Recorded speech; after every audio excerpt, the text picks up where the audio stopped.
Hi friends, welcome to J புஜிமா tailoring.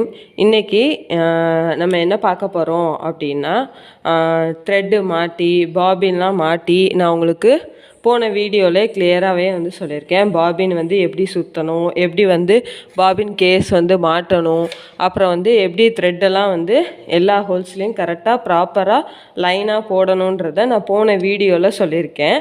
இப்போது நம்ம த்ரெட்டு போட்டதுக்கப்புறம் எப்படி ஸ்டிச் பண்ணுறதுன்றது தான் இந்த வீடியோவில் நான் உங்களுக்கு சொல்ல போகிறேன். சரிங்களா? இதுக்கு நான் ரேஷன் வேஷ்டியில் ஒரு ரஃப்பாக எந்த அளவும் இல்லாமல் நான் கிளாத் கட் பண்ணி எடுத்திருக்கேன். சரிங்களா? ப்ராக்டிஸ் பண்ணுறதுக்கு இது போதும்னு நினைக்கிறேன். இந்த அளவுக்கு உங்களால் எந்த அளவுக்கு ப்ராக்டிஸ் பண்ண முடியுமோ அந்த அளவுக்கு பண்ணிக்கோங்க. சரிங்களா? ஆல்ரெடி நான் த்ரெட்டு போடாமல் பாபின் எதுவும் இன்ஸ்டால் பண்ணாமல் பேப்பரில் உங்களுக்கு நான் சொல்லி கொடுத்துருக்கேன். கிளாஸ் 4ல் என்னவோ சொல்லி கொடுத்துருக்கேன். 5ல் தான் நான் இந்த பாபின் கேஸு த்ரெட்டெல்லாம் நான் போட உங்களுக்கு சொல்லி கொடுத்துருக்கேன். சரிங்களா? நீங்கள் பேப்பர்லேயும் ரஃப்பாகவும் த்ரெட்டு போடாமல் நீங்கள் தச்சிட்டு இருந்தீங்க அப்படின்னா கண்டிப்பாக மிஷின் கண்ட்ரோலும் இருக்கும். நம்ம எந்த இடத்துல ஸ்டாப் பண்ணணும், எந்த இடத்துல திருப்பணும், நிப்பாட்டணும், அப்படின்ற ட்ரைனிங் ஓரளவுக்கு உங்களுக்கு செட் ஆகிருக்கும். ஏன்னா நம்ம வீடியோவும் ஒரு நாள் விட்டு ஒரு நாள் போடுறோன்றனால ஒரு நாள் கிளாஸை கண்டினியூ பண்ணி நீங்கள் அதாவது ஃபஸ்ட்டு டே நீங்கள் வீடியோ பார்த்து நீங்கள் தைக்கிறீங்கன்னா நெக்ஸ்ட் டே நீங்களாகவே ஓனாக எந்த அளவுக்கு அது ஞாபகம் இருக்குன்றத பாருங்கள். அப்படி பண்ணிங்கன்னா உங்களுக்கு நெக்ஸ்ட்டு வீடியோ ஒவ்வொன்றா நம்ம இன்க்ரீஸ் பண்ண உங்களுக்கு ரொம்ப யூஸ்ஃபுல்லாக இருக்கும். ஓகேவா? இப்போது நம்ம ரஃப்பாக ஒரு கிளாத் எடுத்தாச்சு. நான் ஒயிட் கிளாத்து ஃபஸ்ட்டு நான் உங்களுக்கு சொல்லி கொடுக்குறேன்றனால ஒயிட் கிளாத்துக்கு நான் பிளாக் கலரில் த்ரெட்டு போட்டு பாபின்லையும் வச்சுருக்கேன். ஏன்னா சேம் கலர் தான் நம்ம எப்போவுமே யூஸ் பண்ணுவோம்.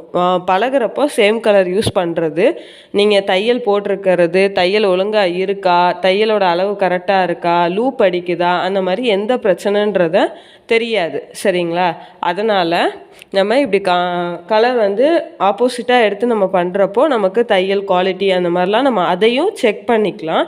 ஸோ இப்போ ஃபஸ்ட்டில் நான் த்ரெட்டுமே மெட்டீரியல்லையுமே பிளாக்கு ஒயிட்டு 2 கலர் கான்ட்ராஸ்ட்டாக எடுத்துக்கோங்க அப்படின்னு தான் நான் சொல்லியிருப்பேன். அந்த மாதிரி தான் இப்போ நம்ம ஒயிட் கலருக்கு பிளாக் கலரில் த்ரெட்டு போட்டிருக்கோம். ஆனால் நம்ம எப்போவுமே என்ன பண்ணணும், சேம் கலரில் தான் த்ரெட்டு வாங்கணும், த்ரெட்டு யூஸ் பண்ணணும். சரியா? இப்போ ஃபஸ்ட்டு ரஃப்பாக ஒரு கிளாத் எடுத்துருக்கோமா? இப்போ இந்த கிளாத்தில் ஸ்ட்ரெயிட்டாக நம்ம தையல் போட்டு பழக்கணும் ஃபஸ்ட்டு. சரிங்களா? இப்போது அது நம்ம 2 தையல் நான் போட்டு உங்களுக்கு காட்டுறேன். இப்போது ஃபஸ்ட்டு கிளாத்து நம்ம எடுத்துக்கலாம். பிகினர்ஸாக இருக்கவங்க கொஞ்சம் சின்ன சைஸில் கூட எடுத்துக்கலாம், பிரச்சனை இல்லை. நான் பாருங்கள் ஓரளவு குறிப்பிட்ட சின்ன சைஸில் தான் நான் கிளாத் லென்த் வைஸ் எடுத்திருக்கேன். வித் வைஸ் நான் கம்மியாக எடுத்திருக்கேன். லென்த்துன்னா ஹைட்டு. சரிங்களா? உயரத்தில் நான் அதிகமாகவும் அகலத்தில் நான் கம்மியாகவும் எடுத்திருக்கேன். அவ்வளோதான். ஃபஸ்ட்டு இப்போ நம்ம என்ன பண்ண போகிறோன்னா, இப்போது கிளாத்தை இப்படி ஓப்பன் பண்ணிக்கலாம். பண்ணிவிட்டு பழகிறவங்க கொஞ்சம் இப்படி வச்சுக்கோங்கண்ணே, இந்த வி ஷேப்பை யூஸ் பண்ணிக்கோங்க. அப்போ தான் கொஞ்சம் உங்களுக்கு தெரியாது. இப்போது டேக்கப் லிவரை தூக்கிக்கலாம். தூக்கிட்டு த்ரெட்டை மறுபடியும் லிவரை இறக்கி விட்டுறலாம். அந்த கைடு தூக்குனப்போ நம்ம கிளாத்தை உள்ளே வச்சுக்கணும். கரெக்டாக நீடலுக்கு கீழே துணி இருக்கிற மாதிரி வச்சுக்கோங்க. சரிங்களா? வச்சுட்டு இப்போது நம்ம என்ன பண்ண போகிறோம், கரெக்டாக வீலை நம்ம இருக்கிற சைடை ரொட்டேட் பண்ண போகிறோம். ரொட்டேட் பண்ணிவிட்டு இப்போ நம்ம ஸ்டிச்சிங்கை ஸ்டார்ட் பண்ண போகிறோம். சரிங்களா? இப்படி வைக்கிறது மெதுவாக, ஃபஸ்ட்டு மெதுவாக தைங்க.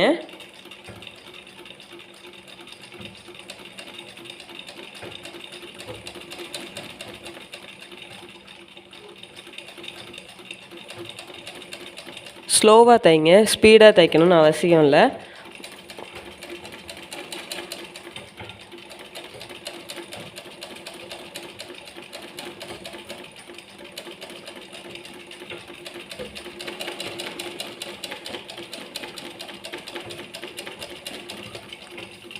இப்போது இப்படி தச்சுட்டு இப்போ இந்த இடத்துல நம்ம உடனே கட் பண்ண முடியாது. ஸோ மறுபடியும் நம்ம கொஞ்சம் தைக்கணும். சரிங்களா? இப்படி தச்சுட்டு த்ரெட்டு இப்படி வெளியில் வருதா பாருங்கள், இந்த அளவுக்கு வெளியில் வருதா? வந்து நம்ம என்ன பண்ணணும், இவ்வளோ த்ரெட்டு விட்டதுக்கு அப்புறம்தான் நம்ம துணி பக்கத்தில் இருக்க த்ரெட்டை கட் பண்ணணுமே தவிர இங்கே இருக்குல்ல மிஷின் நீடில் பக்கத்தில் இருக்க த்ரெட்டை கட் பண்ணக்கூடாது. எப்போவுமே துணி பக்கத்தில் இருக்க த்ரெட்டை தான் கட் பண்ணணும், மிஷின் பக்கத்தில் இருக்க த்ரெட்டை கட் பண்ணக்கூடாது. ஓகேவா? இப்படி வந்து பார்த்துக்கலாம். இப்போ நம்ம என்ன பண்ணணும், தையல் நேராக இருக்கா அப்படின்னு பார்க்கணும். சரிங்களா? தையல் தெரியுதா?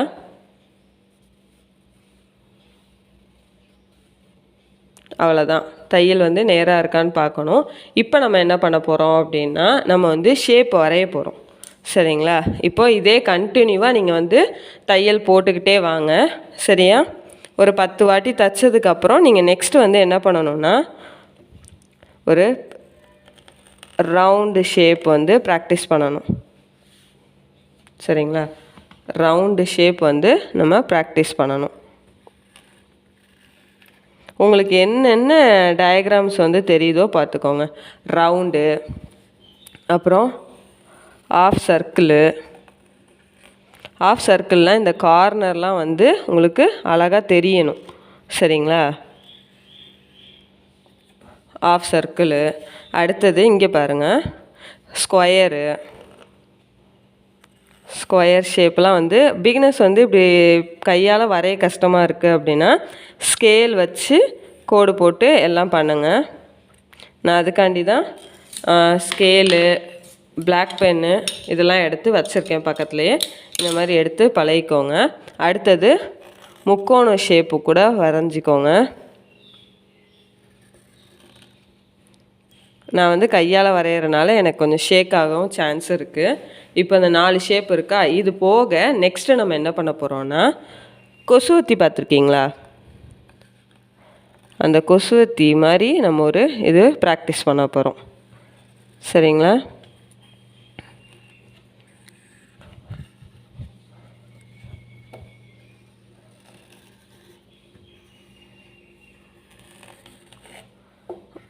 கொஞ்சம் பெருசாகவே. ஓகேவா?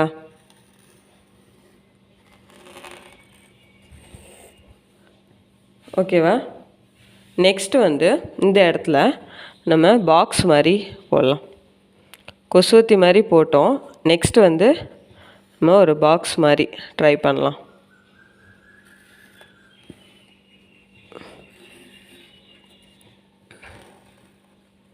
இன்னும் பிகினர்ஸாக இருக்கவங்க இன்னும் பக்கத்தில் போக போக நான் இப்போ வந்து பெருசாக போட்டு நான் இது பண்ணிகிட்ருக்கேன். இதே வந்து இன்னும் நீங்கள் சின்ன சைஸில் மெயின்டைன் பண்ணுங்கள். சரிங்களா? இப்படி நம்ம லைன் பை லைன் இது நான் ஒரு சர்க்கிள் போட்டிருக்கேன். இதுக்குள்ளேயே நீங்கள் வந்து ஒரு 2 சர்க்கிள் போட்டுக்கலாம். இதில் ஆஃப் சர்க்கிளில் இந்த மாதிரி நீங்கள் நிறையா பண்ணலாம். சரிங்களா? இதிலே இப்போ இந்த ஆஃப் சர்க்கிளே நம்ம வந்து இன்னும் 2 மிக்ஸாக கூட பண்ணலாம். இந்த இருக்கா ஆஃப் சர்க்கிள் நம்ம இப்போது வரைஞ்சிருக்கோம். வரைஞ்சி மறுபடியும் ஓகேவா, இந்த மாதிரி 2 ஷேப்பும் வந்து மிக்ஸ் ஆகி அந்த ஷார்ப்னஸ்லாம் வந்து கரெக்டாக இருக்கணும். சரிங்களா? அந்த அளவுக்கு மிஷினை வந்து நம்ம கண்ட்ரோல் கொண்டு வரணும். அவ்வளோதான். இந்த மாதிரி ஓகேவா? இந்த மாதிரிலாம் நிறைய உங்களுக்கு என்னென்ன டிஃப்ரெண்ட் சைஸஸ் வந்து தெரியுதோ அது எல்லாமே நீங்கள் இப்படி ட்ரா பண்ணி ஃபஸ்ட்டு பென்சிலில் வச்சுக்கோங்க. வச்சுட்டு அதாவது ஸ்ட்ரெயிட் லைன் நான் ஒரு லைன் போட்டிருக்கேன் அப்படிலாம் கிடையாது. ஒரு கிட்டத்தட்ட ஒரு 10-15 வாட்டிக்கு மேலேயே தைக்கலாம். சரிங்களா? தைச்சிட்டு இந்த மாதிரி ஒவ்வொரு ஷேப்பாக நீங்கள் வரைஞ்சிட்டு அதுக்கப்புறம் மிஷினில் உட்காந்து ஸ்டிச் பண்ண ஆரம்பிங்க. இப்போ இதை எப்படி ஸ்டிச் பண்ணுறதுன்னு நம்ம பார்க்கலாம். சரிங்களா?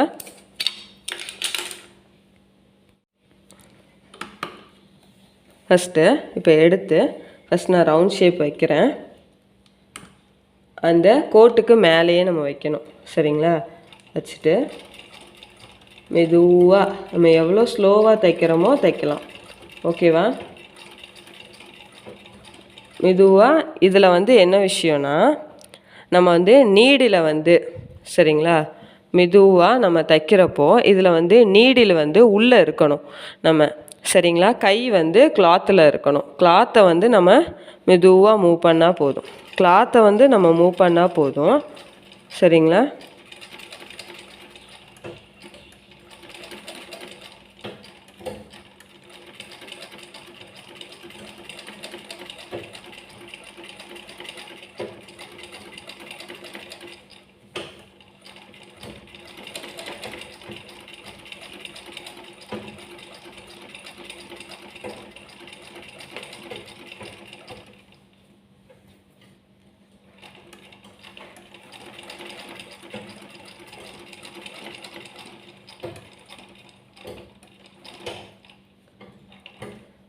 இப்போது நம்ம ரவுண்டு ஷேப் தைச்சிட்டோம் இல்லையா? இப்போ நம்ம என்ன பண்ணணும்னா, இந்த இருக்கா இப்படியே தூக்கிக்கணும்.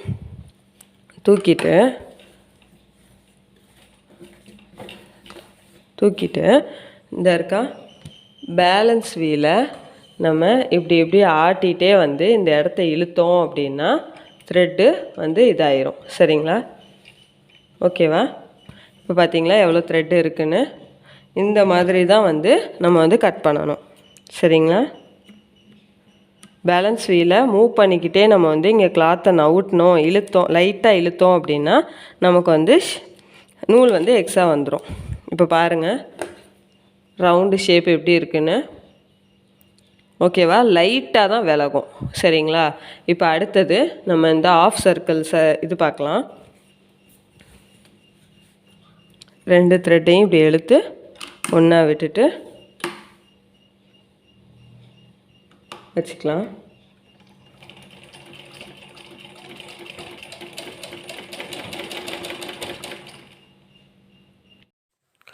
இப்போது இந்த ஆஃப் சர்க்கிளையும் நம்ம வந்து அதாவது 2 ஷார்ப் டேர்னிங் இருக்குது, ஒரு கர்வ் லைன் இருக்குது. சரிங்களா? நம்ம கிளாத் வந்து கொஞ்சம் லென்த் வைஸில் கட் பண்ணதுனால தான் இப்படி நம்ம சுற்றி சுற்றி இழுக்கிற மாதிரி இருக்கும். நீங்கள் கொஞ்சம் சின்னதாக கட் பண்ணிக்கோங்க பழகுறவங்க. சரிங்களா? எந்த நம்ம இது பண்ணாலும் பேலன்ஸ் வீல் எடுத்துகிட்டு இப்படி கட் பண்ணிங்கன்னா ஷேப் கரெக்டாக அதே மாதிரி இருக்கும். ஓகேவா? இப்போ ஆஃப் சர்க்கிளும் நம்ம கம்ப்ளீட் பண்ணியாச்சு. அடுத்தது இந்த ஸ்கொயர் ஷேப்பில் இருக்குது, அப்புறம் முக்கோண ஷேப்பு, ரெக்டாங்கிள் இதெல்லாம் நம்ம வந்து ஒன்று ஒன்றா நம்ம வந்து இது பண்ணலாம். இது எதுக்கு உங்களுக்கு இந்த ப்ராக்டிஸ் அப்படின்னா, நான் ஆரம்பத்திலே சொன்ன மாதிரி தான் அந்த டேர்னிங்கில் நிப்பாட்டுறது, வளைவுலலாம் அழகாக அந்த சர்க்கிள் லைனெல்லாம் அப்படியே ஃபாலோ பண்ணி ஸ்டிச் பண்ணுறதுக்கு, இந்த இதுக்கு தான் வந்து நம்ம யூஸ் பண்ணுறோம். டேர்னிங்கில் திருப்புறப்போ அந்த நீடில் அந்த டேர்னிங் பாயிண்டில் உள்ளே குத்திட்டு ப்ரெஷர் ஃபுட்டை மட்டும் தூக்குங்க. தூக்கிட்டிங்கன்னா நமக்கு துணி நவருமே தவிர ஷேப் வந்து விலகாது. இந்த மாதிரி நீங்கள் ஃபாலோ பண்ணால் மட்டும்தான். இப்போ பாருங்கள் இந்த ஸ்கொயர் ஷேப்பில் நான் எப்படி ஸ்டிச் பண்ணுறேன்னு, ஊசியை நான் எப்படி நிப்பாட்டியிருக்கேன் பாருங்கள். அந்த ப்ரெஷர் ஃபுட்டு மட்டும்தான் நான் தூக்கி கிளாத்தை தான் நான் திருப்புறேன். நீடில் வந்து அப்படியே அந்த கிளாத்தை பிடிச்சிட்டே தான் இருக்கும். சரிங்களா? ஸோ இந்த மாதிரி பண்ணுறனால தான் அந்த டேர்னிங் எட்ஜெல்லாம் வந்து ஷார்ப்பாக கரெக்டாக இருக்கும். இந்த மாதிரிலாம் பண்ணி பாருங்கள். இன்னும் லீவ்ஸு அந்த மாதிரிலாம் இன்னும் நிறைய ட்ரை பண்ணி பாருங்கள். ஒரே இதை தைக்கிறதும் போர் அடிக்கும், ஸ்ட்ரைட் லைனே தைச்சிட்டு இருக்கிறதுக்கும் போர் அடிக்கும். அந்த மாதிரி இந்த மாதிரி கொஞ்சம் டிஃப்ரெண்ட்டாக எல்லாமே வந்து ட்ரை பண்ணி பார்த்துக்கிட்டே இருங்க. இது கிளாத்தை நீங்கள் கொஞ்சம் ஷார்ட்டாக இருந்துச்சுன்னா உங்களுக்கு டேர்ன் பண்ணுறதுக்கு ஈஸியாக இருந்திருக்கும். மேபி நான் வந்து கொஞ்சம் பெருசாக எடுத்துட்டனால எனக்கு கொஞ்சம் டேர்னிங்கில் வந்து கிளாத்து மட்டும் சுற்றிக்கிட்டே இருக்குது. கிளாத்தும் நம்ம கை டேர்ன் பண்ணுற இது மட்டும்தான் நமக்கு இதில் இருக்கும்.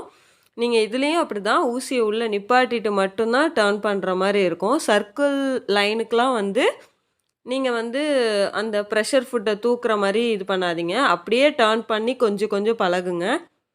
இது வந்து உங்களுக்கு இந்த ப்ராக்டிஸ் வந்து எதுக்குன்னா, கிளாத் கண்ட்ரோலுக்கும் அந்த டிசைன் நம்ம ஷேப்புக்காண்டியும் அந்த ஷார்ப்னஸில் எங்கே நிப்பாட்டணும், எங்கே இது பண்ணணுன்றதுக்காண்டி தான். ஆல்ரெடி நான் கண்டினியூவாக ஒரு வீடியோவை சார்ந்து தான் எப்போவுமே இன்னொரு வீடியோ எப்போவுமே வரும். ஸோ இந்த வீடியோவிலேருந்து பார்க்குறீங்கன்னாலும் தப்பு கிடையாது. ஆனால் இதுக்கு முன்னாடி உள்ள வீடியோவையும் பார்த்துட்டு வாங்க. வந்து இது பண்ணுங்கள். இதெல்லாம் உங்களுக்கு போக போக போக ஒவ்வொரு இதாக யூஸ்ஃபுல்லாக இருக்கும். அதுக்காண்டி தான். சரிங்களா?